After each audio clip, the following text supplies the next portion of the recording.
The broadcast is now starting. All attendees are in listen-only mode. Welcome to today's session titled Why COVID-19 Preys on Older Adults, What the Science Says and Doesn't Say. Before we get started, I'd like to go over a few items so you know how to participate in today's event. When you joined today's webinar, you selected to join either by phone call or computer audio. If for any reason you'd like to change your selection, you can do so by accessing your audio pane in your control panel. You have the opportunity to submit text questions to today's presenters by typing your questions into the questions pane at the control panel. You may send in your questions at any time. We will collect these and address them during the Q&A session at the end of today's presentation. I'd now like to introduce John Feather, CEO of Grantmakers and Aging and moderator for today's webinar. John? Thank you, Tracy, and thank all of you for joining us today. Our audience is over 500 for this particular session, which indicates the great interest that this topic has generated. As Tracy mentioned, I'm John Feather, the CEO of Grantmakers and Aging, and we are so pleased to partner with the American Federation for Aging Research on this new webinar series called Aging and COVID-19, What Does Science Actually Tell Us? This webinar is the first in that series in which the top scientists in the country and the top geriatricians will present the research behind care, lifestyle interventions, and programs that can help decrease older adults' vulnerability to COVID-19. AFAR experts will share perspectives that can influence clinical, social, and self-care and inspire new collaborations between the scientific, medical, aging services, and philanthropic communities. As I mentioned, we are Grantmakers and Aging. We're a national network of organizations, national membership organization of philanthropies, and we act as a relevant and responsive network, resource, and champion, amplifying the voices of older people and the issues of aging. And that's because we believe a society which is better for older persons is better for all people of all ages. GIA seeks a just and inclusive world where older people are fully valued, recognized, and engaged in ways that matter. It's now my great privilege and honor to introduce Stephanie Letterman, who is the Executive Director of AFAR, who will send her greetings as well. Stephanie? Yes, thank you so much, John. It is a privilege to be collaborating with Grantmakers and Aging. As many of you might know, AFAR has been in the business of funding high caliber science for almost 40 years and has always looked for ways in which we can disseminate the exciting findings of many of the scientists that we fund and others in the field. So we are thrilled to collaborate and we look forward to other series topics, and we hope others will join. Just to let you know that you can tune in to www.afar.org or to the Grantmakers and Aging website. If you miss anything, you'll be able to see and listen to the webcast at any time after today. So thanks for joining. Thank you so much, Stephanie. We're very pleased to be joined today by two of the nation's leading experts on these issues. Dr. Stephen Austad is the co-principal investigator of the National Institute on Aging's Nathan Schock Centers of Excellence Coordinating Center and a distinguished professor and department chair in the Department of Biology at the University of Alabama-Birmingham. He's the author of more than 190 scientific articles and more than 100 newspaper columns on science. His book, Why We Age: What Science is Discovering About the Body's Journey Through Life, has been translated into 8 languages. We're also very pleased to have Dr. George Kuchel, who is a geriatrician, gerontologist, and professor of medicine at the University of Connecticut Health Center in Farmington. He holds the Traveler's Chair in Geriatrics and Gerontology and also serves as director of the UCONN Center on Aging at the University of Connecticut. His research has focused on precision gerontology, emphasizing the development and testing of geroscience-guided interventions designed to enhance function and independence in older adults by targeting heterogeneity and aging-related declines involving host defense, mobility, cognition, and bladder control. In addition to studies which have examined the role of cell-mediated immunity in the responses of frail older adults to the influenza vaccine, Dr. Kuchel is multiple PI of the National Institutes on Aging Translational Geroscience Network and a member of the leadership team for the TAME trial, which is targeting aging with metformin. We thank both of you for being with us. As was mentioned earlier, you at any point can add your questions to the question box, and we'll be asking our experts at the end of today's presentation.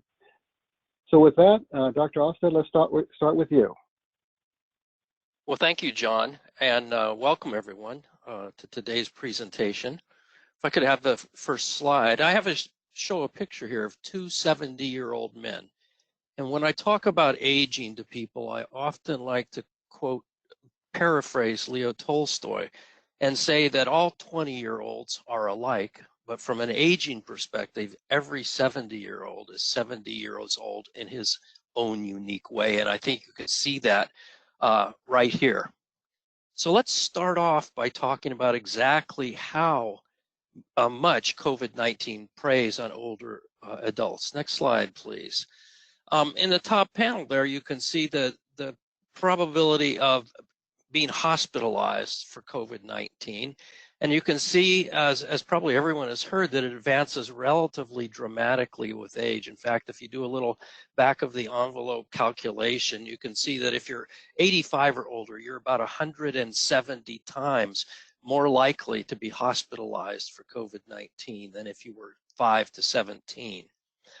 Now, in the bottom panel, we actually look at the toll that's taken as a function of how many people in the population are at risk. So currently in the US, about 26% of the population is 65 or older, yet that population accounts for 81% of all deaths.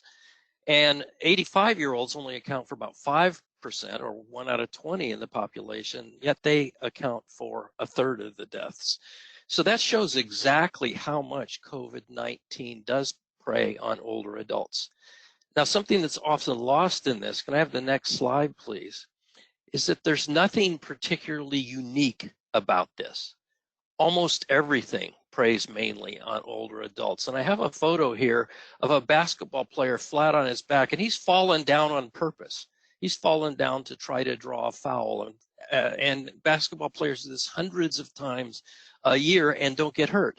But on the right here, we show an older person who's fallen down on a much softer place and yet hurt himself substantially. So it's not just that older people are more preyed on more by COVID-19, but they're more fragile. They're more likely to hurt themselves in falls and heat waves, and if they get in a traffic accident, and if they die of influenza. In fact, the increase in the death rate of influenza with age looks eerily similar to what you see with COVID-19. Next slide, please. Now, one of the things that I'd like to emphasize is that there are two aspects of the increased susceptibility of COVID-19 in older people. One is the aging body is more fragile, as I said. The other aspect of it that Dr. Kuchel will talk about is that the aging immune system is very different than the youthful immune system. Now, the figure I have on the bottom there is to make the point that aging is not simply the accumulation of diseases. And those are world record foot speed for different events, different running events. And one of the things you can see is that these world record holders, who are among the healthiest and hardest training people in the world in their age group, there's still this inevitable decline with aging. So you don't have to have diseases to age, no matter how you look. The fellow that I showed that looks so youthful in the first slide still has a 70-year-old body, and that's important to keep in mind. Next slide, please. Now, when I say the aging body is more susceptible to almost everything, and when in medical schools they will say that the #1 risk factor for virtually all diseases is age, it really understates exactly what a huge impact aging has on our susceptibility to various factors. So let me point out what I think is a very dramatic way exactly what I'm talking about here. So here are 4 risk factors for heart disease, and each of those bars represents for a certain level of that risk factor how much of an increase in the probability of dying of heart disease you get with high blood pressure, smoking, high cholesterol, or diabetes. Next slide, please. If we put this in the context of what happens when we age, you can see that these risk factors almost disappear, that aging has thousands of times bigger effect on your probability of getting heart disease than any of these other risk factors. And I could show you a very similar set of figures on cancer, on Alzheimer's disease, on a whole variety of things. So this really makes a point. Now, if you put all of these things, all of these diseases, COVID-19, influenza together, next slide, please, you can see what's really the most fundamental aspect of aging, which as one advances through life, there's an accelerating probability that people will die in the next year. So next slide, please. The bottom line to all of that is aging kills and debilitates far more people than any other cause, far more people than heart disease, Alzheimer's disease, and cancer combined. And that's because the biology of aging underlies all of those diseases. Now, what is aging? Could I have the next slide, please? In very general terms, aging is a slight imbalance between the damage that occurs to your body and your ability to repair that damage. And it turns out that we've learned a lot about the biology of aging in the last few years. And now we know pretty much what the major causes of that damage is. And we also know how the body repairs that damage quite efficiently when we're young and less efficiently when we're older. And there's really a relatively small number of major processes of aging, and we know a lot about them now. I'm going to only talk about 2 today because of the constraints of time. Could I have the next slide, please? Now, the engine of life is inherently damaging. I'd like to tell you something about your body now that you probably don't know. And that is that your body consists of about 50 trillion cells. Could I have the next slide, please, or the advance? And next, please. Inside virtually all those cells is the DNA that basically provides the blueprint for everything that happens in your body. Now, as this diagram shows you, to get the DNA inside these tiny, tiny cells, it's twisted and coiled and retwisted and recoiled. And if you straighten that DNA out in any one of your cells, it would be about 2 yards long. Now, if you calculate how much DNA that means you have in your body, you have about 60 billion miles of DNA in your body if it were stretched out and laid end to end. Now, how long is that? That is long enough DNA to get you to Pluto and back 10 times. So you ought to feel pretty amazed about how much DNA that you have. The other thing that you ought to feel amazed about, could I have the next slide, please, is how well you manage the DNA. Next, please. Watch this very carefully. Next. So while you were reading that, your body made 70,000 miles of new DNA, and that's because your cells are always dying and being replaced. And you may have heard that all the cells in your body are replaced every 7 years and you're really a new person. That's not true, but what is true is that a lot of your cells are replaced all the time. And every time a cell needs to be replaced, 6 more feet of DNA have to be synthesized by your cells.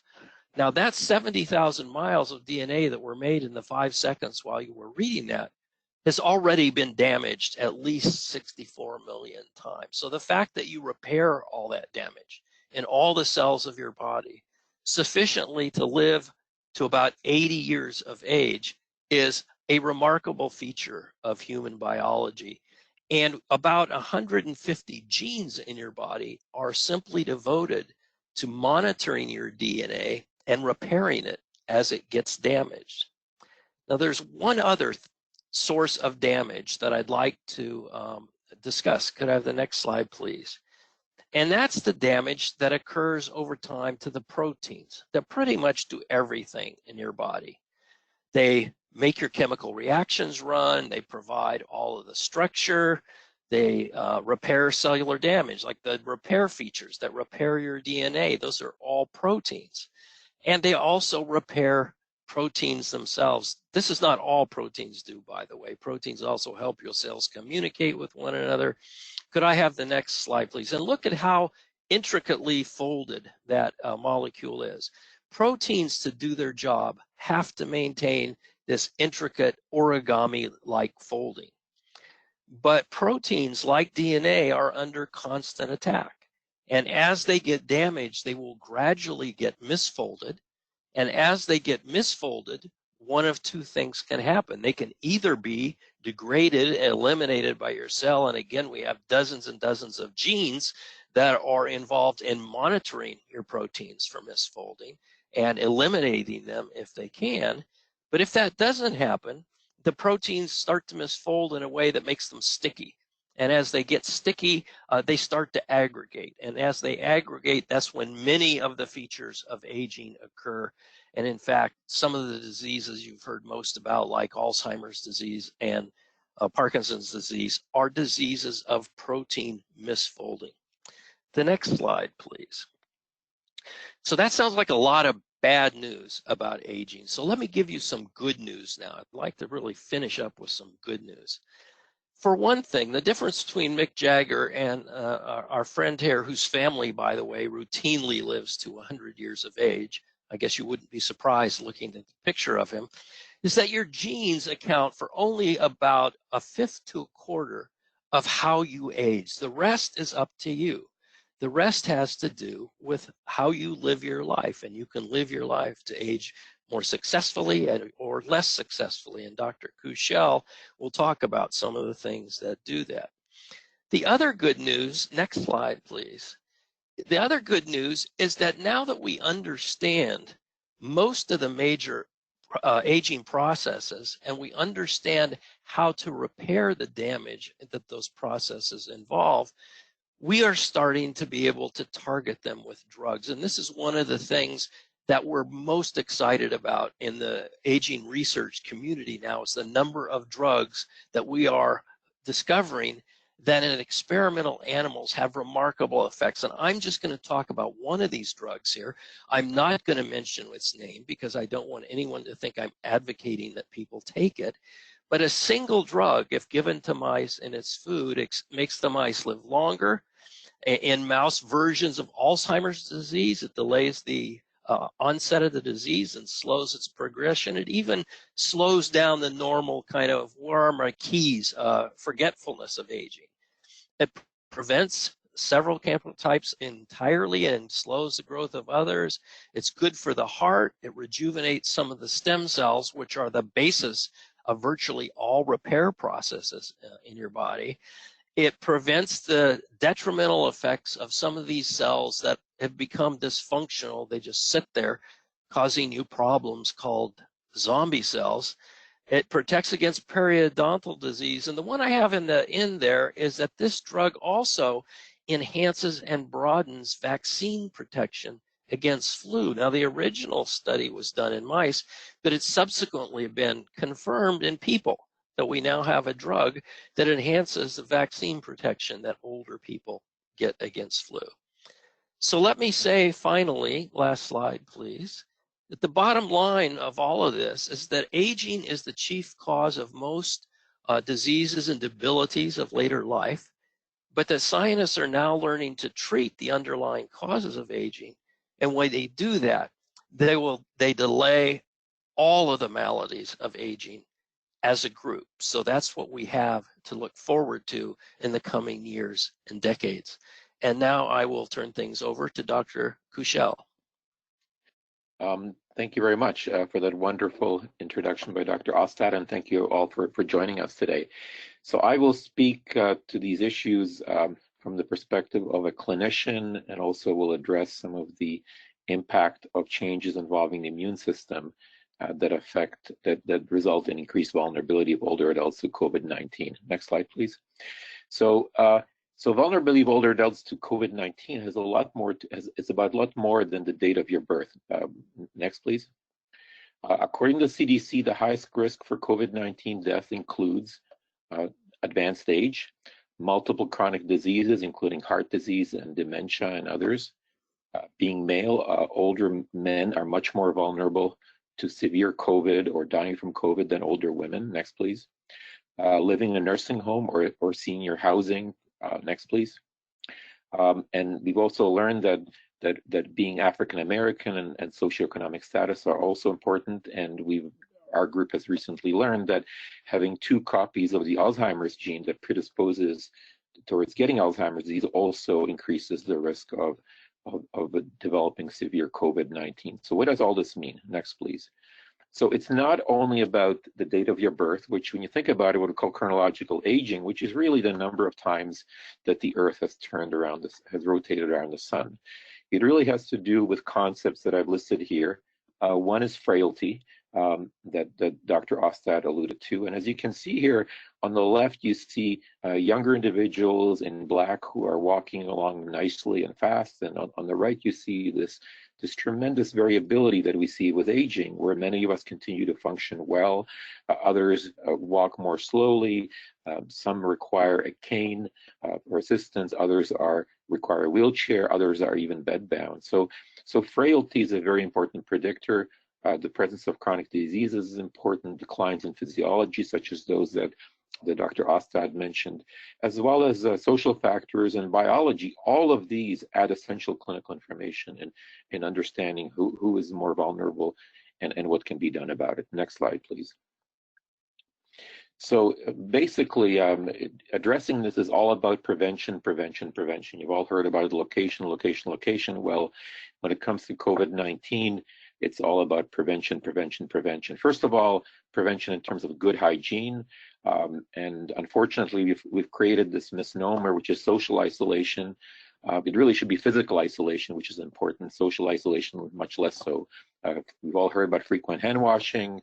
We've all heard about the importance of using masks by everyone in social situations.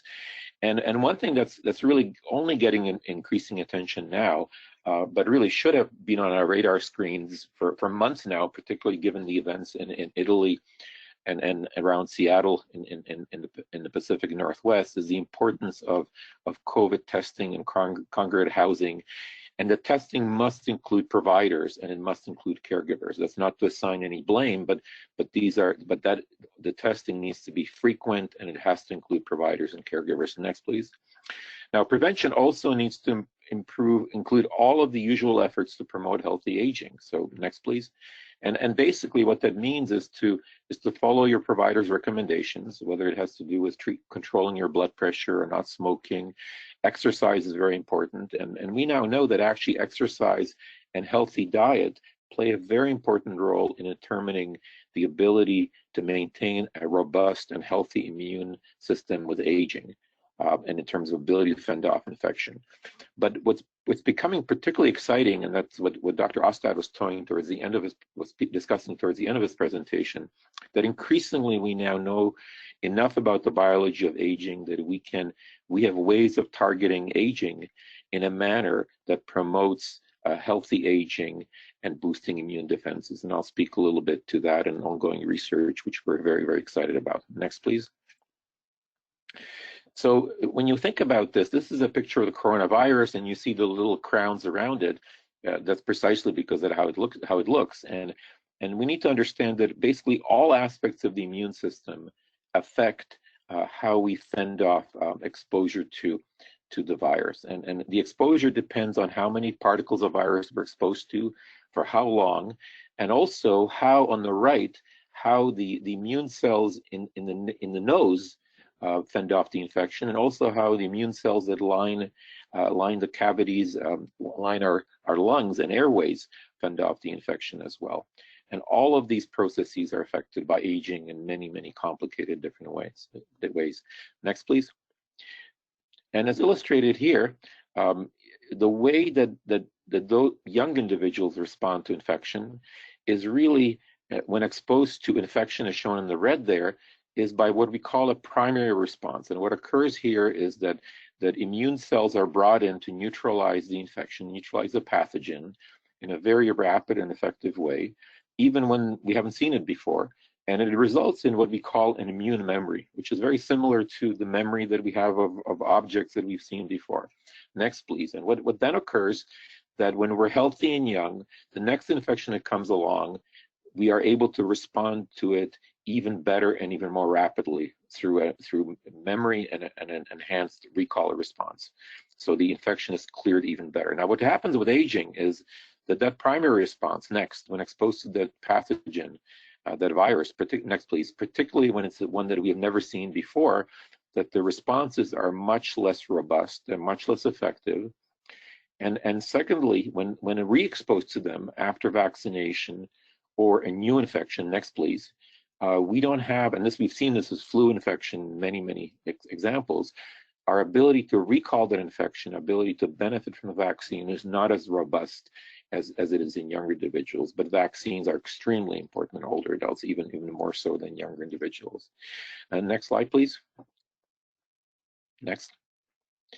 And so when we think about vulnerability of older adults, we really have to think about this as a dynamic processes that involve something called resilience as a way of maintaining normal balance, what we call homeostasis, normal balance in the face of a stressor, in this case, a pathogen. So the virus that causes COVID is actually not called COVID, it's called SARS-CoV-2. And this virus, again illustrated here, when a healthy young individual is exposed to the virus, and here you see these are the mechanisms that in each cell cause the virus to be replicated.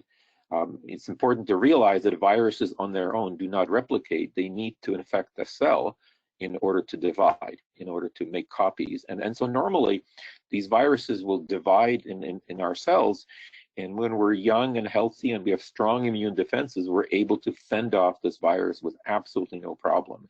We have strong defenses. And so what you see here, next please, what you see that after an infection, as the blue line illustrates, we're able to quickly and rapidly get back to our previous level of function.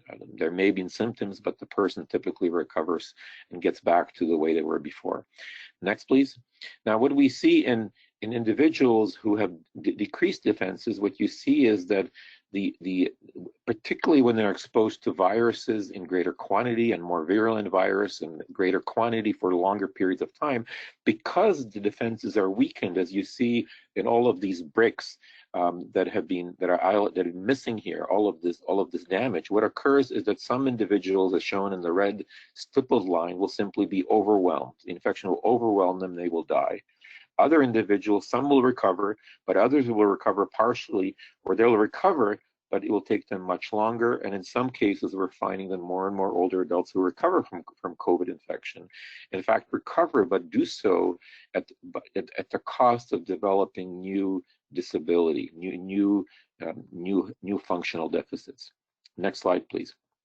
So what we've discovered is that the biological aging that Dr. Austad talked earlier, all of these mechanisms actually weaken immune defenses. And therefore, what we're particularly excited about, next please, is in addition to, in addition to using strategies such as vaccines to boost our ability to fend off infection. As you know, vaccines for new pathogens, new infections can take years to develop. So while we're waiting for those vaccines to be developed, while we're waiting for drugs, antiviral drugs to be tested, developed and tested to keep viruses from replicating, from growing, we're very interested in strategies to target biological aging. And the reason we're excited about that is that we have drugs that are currently being tested, and also that strategies to boost immune aging, to boost immune responses by targeting immune aging, will actually work regardless of what the infection is, and will work against COVID-19, will work against the next COVID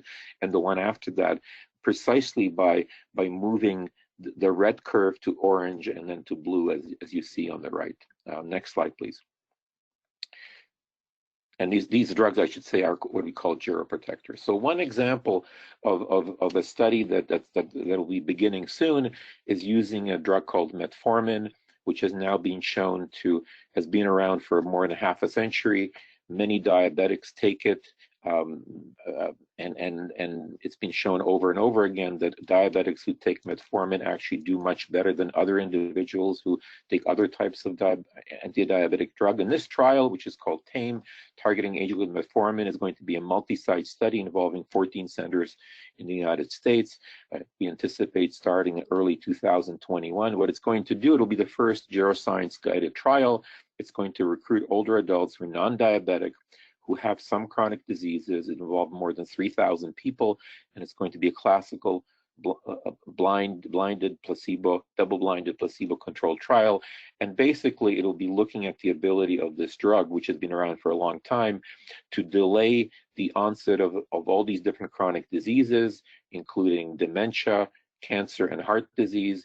It will have some other secondary and tertiary outcomes, and there are studies undergoing in our center by Dr. Jenna Bartley, funded by AFAR, who's actually at this moment has just finished studies looking at effects of metformin on flu vaccine responses, and those results are currently being analyzed. Next slide, please. And in another series of studies, which actually involve a compound that is a cousin to the drug that Dr. Austad mentioned and which name did not want to mention, this is actually a series of studies that have been completed by investigators working for a company called Restore Bio, who have shown that this compound, which targets other facets of biological aging, is actually able to not only improve flu vaccine responses, but is able to reduce the incidence of a variety of different respiratory tract infections caused by multiple different viruses, including the coronavirus. Now, just to be careful, the coronavirus they're looking at here is not COVID-19. These studies were done before we knew of COVID-19, or even before it existed in humans. But it had an effect on a virus related to it as well as others, again illustrating the fact that these strategies targeting biological aging through geroscience guided interventions have the potential of improving the ability of older adults to fend off a variety of different respiratory infections, including those in the coronavirus family. Next slide, please. So this is just a repetition of the slide that I showed you earlier, showing that it's all about prevention in terms of good hygiene, physical isolation, hand washing frequently and well, using masks, and other examples of PPE, frequent testing and congregate housing to include providers and caregivers, prevention in terms of efforts to promote healthy aging, such as those that your doctor is already recommending, good blood pressure control, cholesterol control, exercise, healthy diet. I should say there's been a lot of discussion about using certain vitamins to help fend off COVID-19. The evidence is not in yet, but clearly a well-balanced diet is very important. And then finally, to finish up before we take some questions, is that prevention in terms of efforts to target biological aging, that is research involving drugs targeting biological aging as a means of boosting immune defenses, is extremely important. Next, please. And it's extremely important because by investing in this, by investing the resources and time to do this, this will help us prepare for the next pandemics, both by learning from this one, by re-examining our approaches to senior housing and long-term care. And there's a rich dialogue already underway, I know, among many around the country, around the world. And secondly, by bringing the full power of modern science to targeting biological aging as a means of enhancing function and independence in late life, giving some of the examples that both Dr. Austad and I mentioned. Thank you. Thank you both so much. It's an incredibly rich set of information, and we are very appreciative of helping us to understand this the science of this at a much different level than I think most of us do. We have a lot of questions, so let's jump right into that. And Dr. Kuchel, we'll stay with you for this first one. We are all looking forward to having a vaccine at some point. We don't know when. but we also know that vaccines have variable rates of success. And is there any sense of what is a likely rate of success for a COVID-19 vaccine? Well, that's a difficult question to answer because so many different approaches are being examined because of the urgency of developing that vaccine, which is truly an international emergency. There are literally hundreds of groups around the world developing such vaccines using very different strategies. And while everyone wants to develop an effective vaccine as rapidly as possible, obviously no one wants to cut corners in a way that would result in any safety concerns with that. Having said that, the one thing that we can say for certain is that vaccines work. There's absolutely no doubt that vaccines work and have been among the most important advances in human health and history. The other thing we can say with good certainty is that even when effective vaccines are developed that work at all ages, they often, because of declines in immune responses with aging, they often work less well in older adults, particularly those that I mentioned are frail and have chronic diseases, yet those are the people who need the vaccines the most. So the short answer is that using lessons learned from the influenza vaccine is that older adults absolutely must be vaccinated. People they're exposed to must be vaccinated, but we need to develop even better vaccines for older adults who received the flu vaccine. The last thing I wanted to say is that even with the flu vaccine, only 50% of the people in this country who should be vaccinated are vaccinated. So that we have some work to do. In addition to developing new and better vaccines, we also have a lot of work to do in terms of convincing people who should be getting the vaccine to be vaccinated, because there is this issue of herd immunity that impacts everyone, particularly those who are most vulnerable. Thank you for that. Dr. Austad, let's go over to you. This question is, you've talked about healthy lifestyle, exercise and diet, for example, being important to boosting the immune system. How significant is that, and how strong is the scientific evidence around those changes brought on by diet and exercise? The evidence is compelling. It's been done and found in dozens and dozens of studies. And one of the things we've discovered in recent years is that exercise has benefits that no one suspected before. Exercise has benefits on the immune system. Exercise can boost cognitive function. It can help prevent diseases like Alzheimer's disease. And the same is true for a healthy diet. Now, for the longest time, the one thing that we knew about in the biology of aging is that feeding animals a lot less food seemed to keep them healthy longer. That's now being reconsidered, and thinking about it might have something to do with the timing of feeding. And so there are now a number of diets that are being tested out that don't so much affect what you eat, but the time at which you eat and the time interval at which you eat. So not only are these features well established to boost immune function and help fend off frailty, but we're learning more and more about them all the time, and you can expect even better information to be emerging in the fairly near future. And it's also an issue that we're going to return to in one of our later webinars in this series, so that's great stuff. I'll stick with you for this one, but then Dr. Kuchel, you're welcome to add on to this. This is an interesting approach that I hadn't thought of before. And the questioner says, I'm 62, my daughter is 31. She got COVID-19 moderately, so it was quite unpleasant for 10 days and then mild for 8 more weeks. If I got it, how bad would it be for me, given that we share 50% of our genes? That is the general question that she's asking is, what's the genetic predictor level in a disease like this?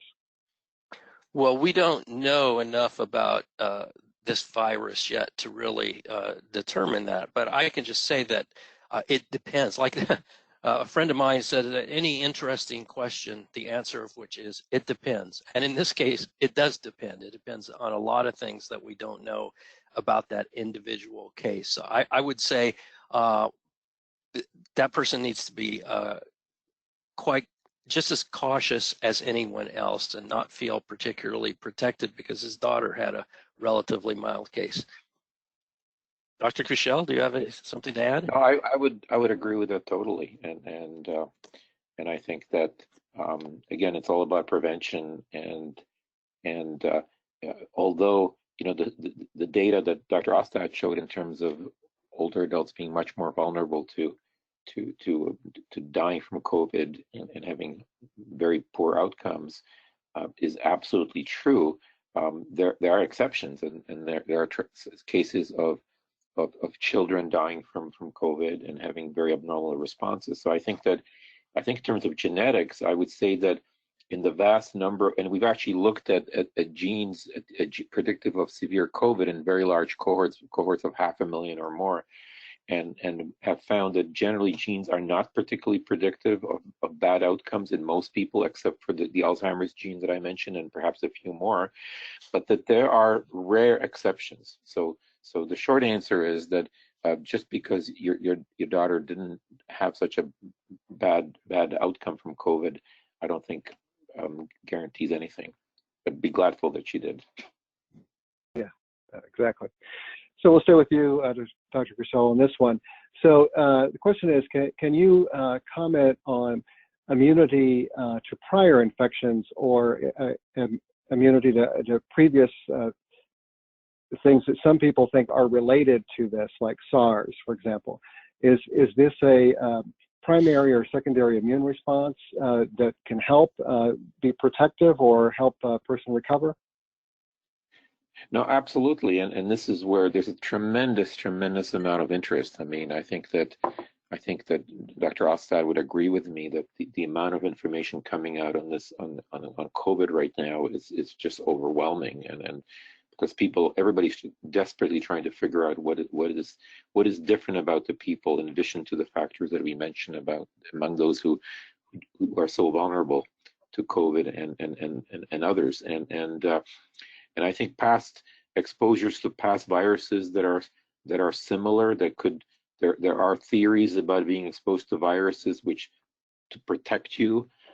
There are theories of being exposed to viruses which actually people think may potentially render some children to being more vulnerable by developing these exaggerated responses, because the immune system that protects us from infection can also go haywire. It can also cause the development of immune responses that are too severe.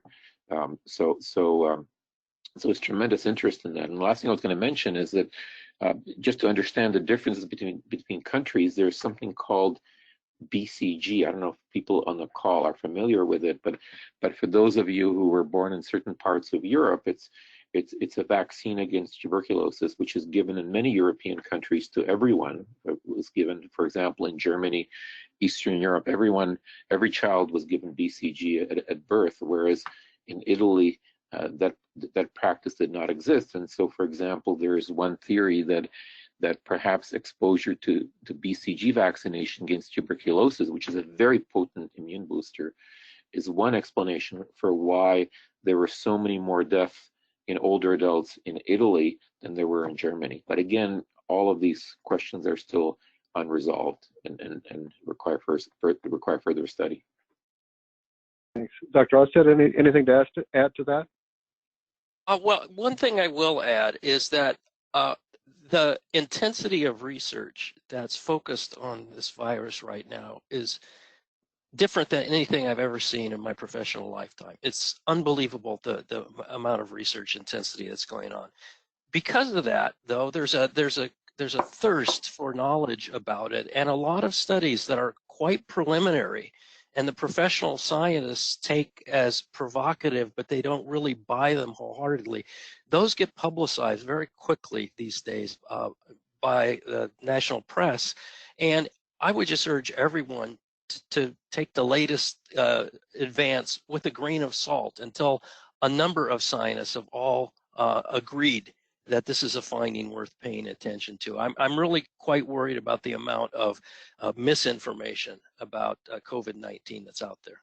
I totally agree with that. I would just add, as a physician, I'd like to add just one more thing, which is that before anyone thinks of either stopping a medication that's been prescribed by your physician or starting another one, please talk to your provider, whoever that is. Yeah, thank you very much. And obviously that's part of the reason that we're doing this series with AFAR, is because there is so much bad information out there, as well as just such a profusion of information it's hard to sort through.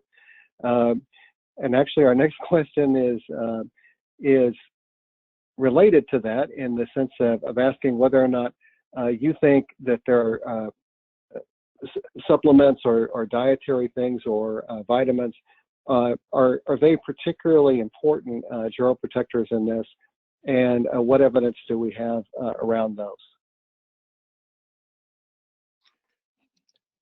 Dr. Kuchel, that sounds like a question for you.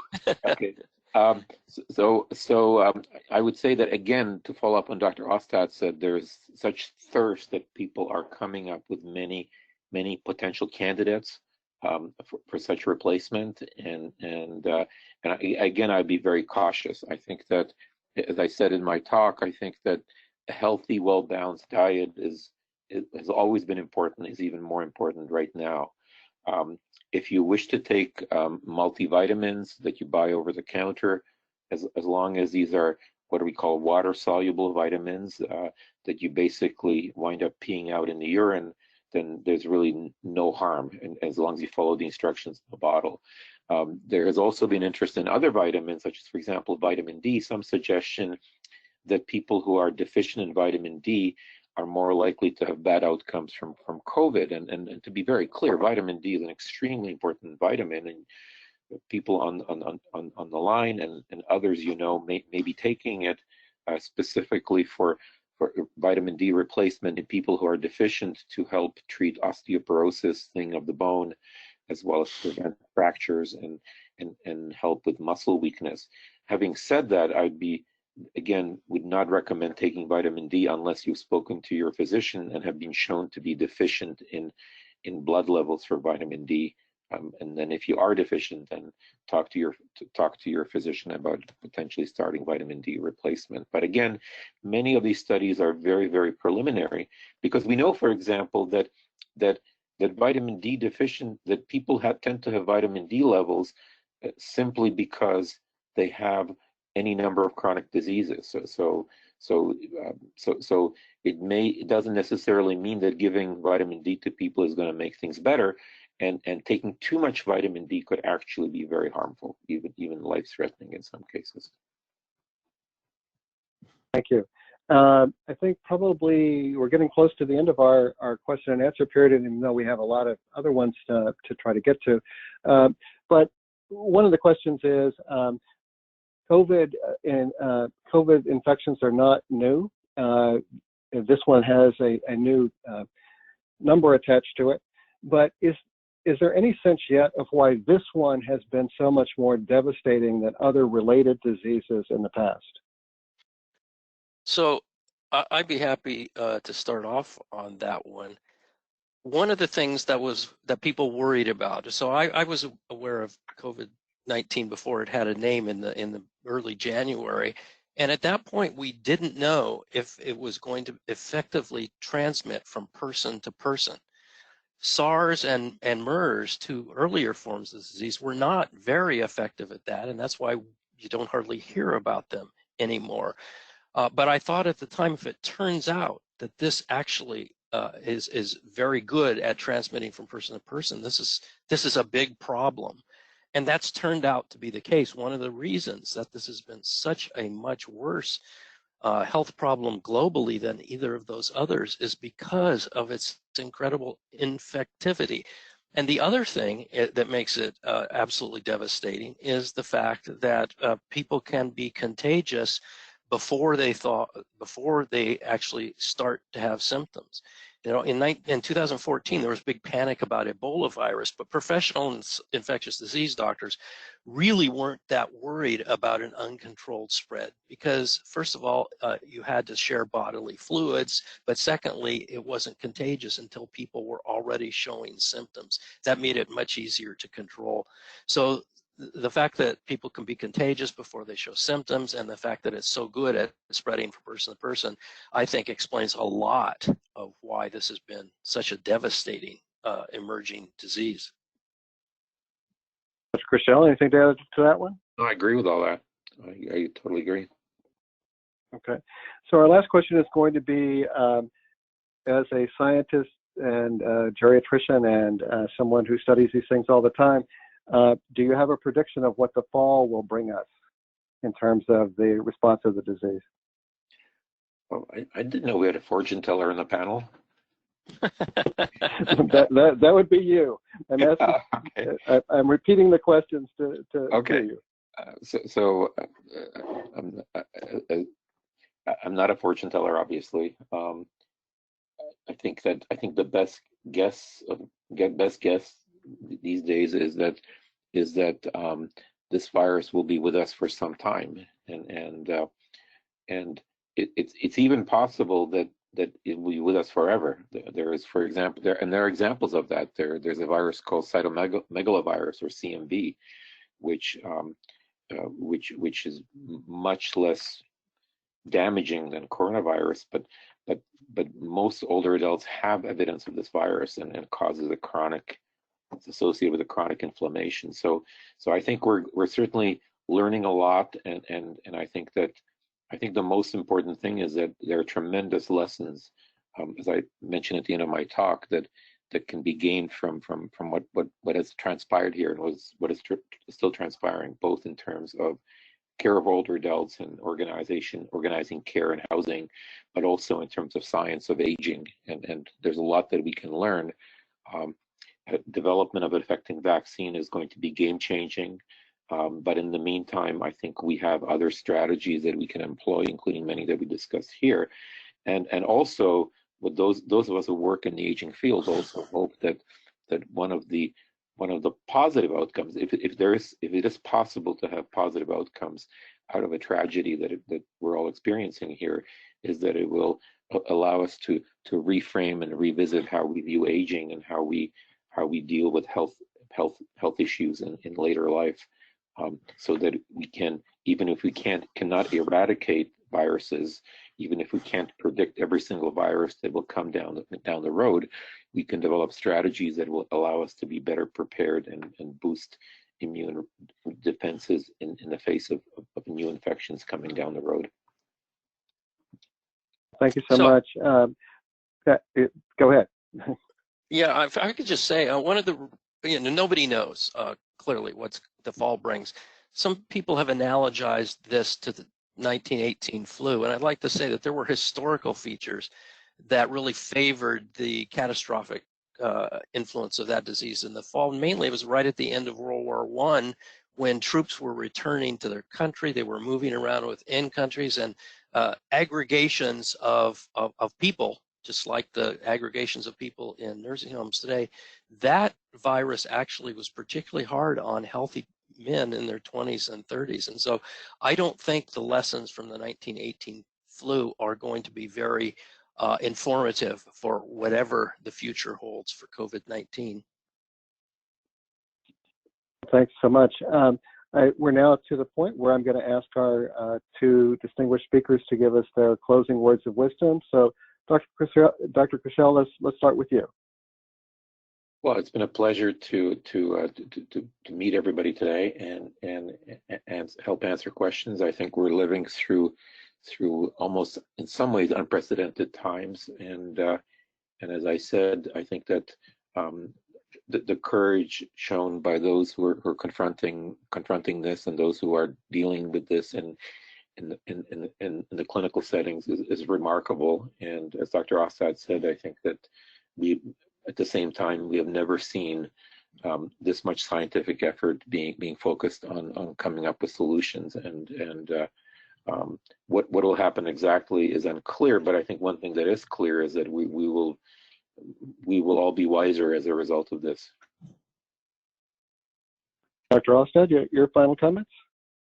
Yeah, so I think that there are two signature issues of the 21st century, as I see it. One of them is climate change. The other one, though, is the unprecedented aging of the global population.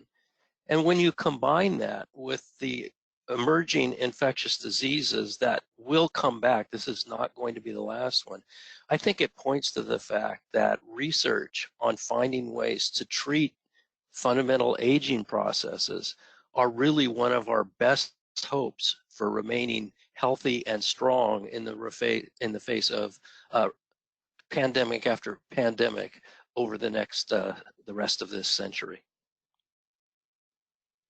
Thank you so much. I want to thank Dr. Stephen Austad and Dr. George Kuchel for being with us today and giving us their insights and wisdom in this very complex process that is still evolving in front of us.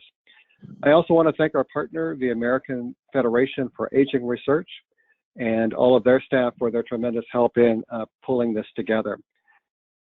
We hope you will join us for the full webinar series. So watch your inbox for more details. We have not finalized the dates for all these, but you can see the list of topics that we will be covering. We will be making today's presentation available to anyone who wishes to view it later, including both the slides and the audio. Watch for an email in your box, and if you would help us by then sending that on to others who were not in attendance today but may have an interest in this. And certainly you can find that information on the American Federation for Aging Research's website, as well as ours at Grantmakers and Aging. And finally, I want to thank all of you for participating in today's webinar. Please stay safe.